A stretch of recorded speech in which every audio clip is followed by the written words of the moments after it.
Want to look as hot as Steven? Then go check out our store. Now. You decide to take a hike in Canyonlands National Park. You pack a small bag for the trip and head out. Walking through familiar territory, you climb down the slot canyons. The fall was a short one. Your legs are fine, but your right arm is crushed against the canyon wall. You pull as hard as you can, but it's no use. You calm down, evaluate your options, and your only one is to wait. 5 days later. Wait, what? What are we doing today, Hart? Okay, over the past few days, I have collected some real-life survival stories of people who lived thanks to one item they luckily had on hand. What you guys are here to do is guess which out of the 4 I give you it was. Oh, wow. Never heard of this before. Wait, 5 days later. 5 days later, you're still trapped, and whatever you do will take the last of your strength. Which item will save you? A rope and pulley, a pocket knife, a video camera, or your backpack itself? I know this one. Oh, really? You know this one? I know the answer to this already. No, you don't. You've never heard this before, Okay, Steven. I've never heard this. You've never heard this Is a before. fascinating story. Is it a pocket knife? Did he cut his leg off? Hosa, Hart said that his arm got trapped. He just needlessly cuts his leg off. Oh, shoot. Was it a leg? Oh, sorry, I wasn't listening too much. Shoot. Wow, look who's not paying attention now. We can do both of them, okay? So, locking in your answer, a pocket knife? Pocket knife, yeah. Yeah, I'll go pocket knife too. You grab your pocket knife and begin to consider insanity. Amputation. You stare at your arm, decomposing from lack of circulation, and you're convinced into action. With the pocket knife barely sharp enough to cut through skin, it would have no chance against bone, but it could finish the job of a broken one. Brace yourself. This story belongs to Aaron Ralston, and the amputation took an hour to finish. After freeing himself, he hiked 6 miles out of the canyon, where he then encountered a family from the Netherlands who gave him food, water, and contacted authorities. After 5 days stuck, Aaron was airlifted from the canyons 4 hours after the amputation. Yo, I hope he kind of learned his lesson and don't go hiking ever again, because hiking kind of sucks. Yeah, I'm glad he's all right. Oh, no. I think he cut off his right arm. Oh, well, I'm glad he was left with something. No. You're on Lancer Flight 508. During the flight, the plane is struck by lightning and begins to disintegrate 2 miles above the Peruvian rainforest. After plummeting to the ground, you're miraculously alive with a broken collarbone. However, no one else on the flight seems to be as lucky. Alone in the wilderness, you follow a small, freshwater stream, using it to stay hydrated. After 9 days in the jungle, your condition is only worsening, with a growing maggot infection in your arm. However, you find a leaf hut with supplies underneath it. Which do you use to treat your wounds? A machete, a withered rope, or a gasoline tank? Wait, is there gasoline in the gasoline tank? Yes. Oh, I think I know where this is going. No, you're burning your wound? I'm thinking it's either a burn or using it as like an antiseptic to kill the maggots inside the wound.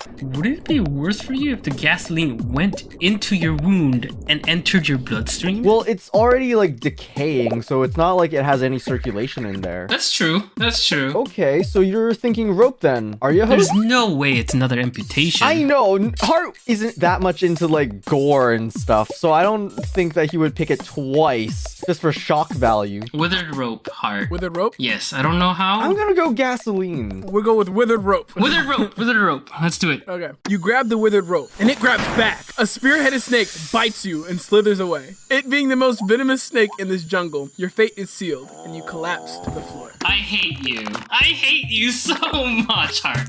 What is this? Skill issue. The correct answer was a gasoline tank. What? So this was Oh, Julian. sorry, wait a second. Yeah. Hosa, I think I hear something on your end. Is that your phone? What? Because you called it? Because I called it! Because I called it! Oh. Okay, why is it a gasoline tank? This was Julian Kopech's story on Christmas Eve in 1997. Her plane crashed into the Peruvian rainforest. After 9 days, when she made it to that hut, she remembered her father treating a similar wound on her dog and poured the gas onto the wound, killing and removing the infection. A few hours later, lumber workers returned to the site, shocked to find a barely surviving Julianne. Okay, well, I'm glad she survived. How did she get there? Oh no, she was a pilot, right? No, she wasn't even a pilot. Her plane just got struck by lightning. Wait, host, I'm guessing with this next one, just based on pattern recognition, I'm pretty sure it's gonna be the rope. I don't think he's gonna give us another rope. I'm calling it right now. It's it's been like that for a while. Look at this. Rope and pulley, withered rope, a pocket knife, a machete. Wow, you're on to something. Not the correct answer, but you are on to something. How dare the game master tell the player what he can and can't do? Shut up and go to the next question.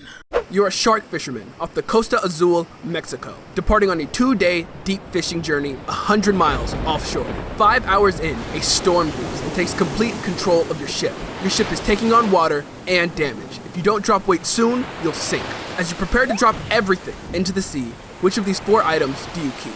An engine, a GPS radio, every fish you've caught, or a bucket? Okay, what I'm thinking is there's no way it's every fish you caught. Wouldn't the fish just like go deep underwater and you'd just like drown anyways? Well, I'm just thinking in terms of like lightness. A whole engine, like a super massive like truck one. The engine of your boat, like, you know what, put you like the...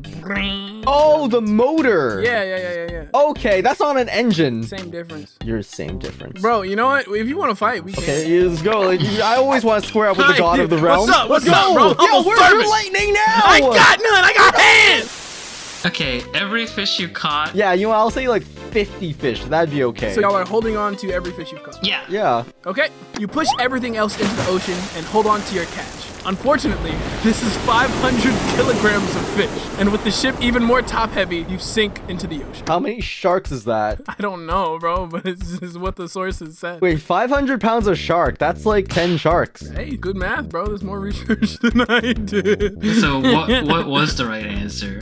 The correct answer was a bucket. What? You push everything into the ocean and hold on to your 5-gallon bucket. Even with a much lighter hull, you continue to dump water out of your ship to avoid capsizing as the storm rages on for another 5 days. Once the storm clears, there's no land in sight, no way to tell where you are, no way to contact anyone. You develop a system of collecting rainwater in your bucket and fishing with your bare hands like when you were a kid, along with catching any other food you can. You're determined to survive. It'll only be a couple days, maybe even a week.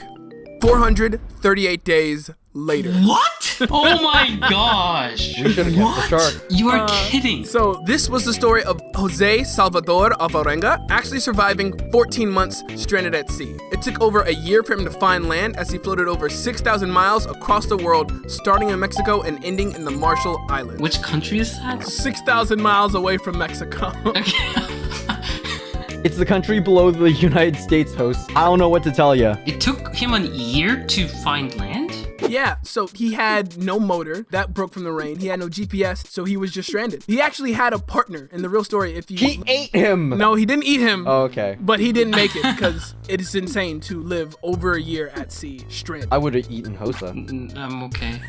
I'll just jump off. Oh my god, Steven's looking really hungry today. I better jump overboard.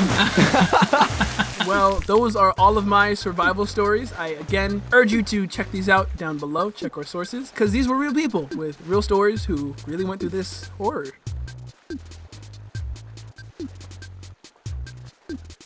Hey, thanks for watching our videos. You can always support us on Ko-Fi or recommend our videos to your friends.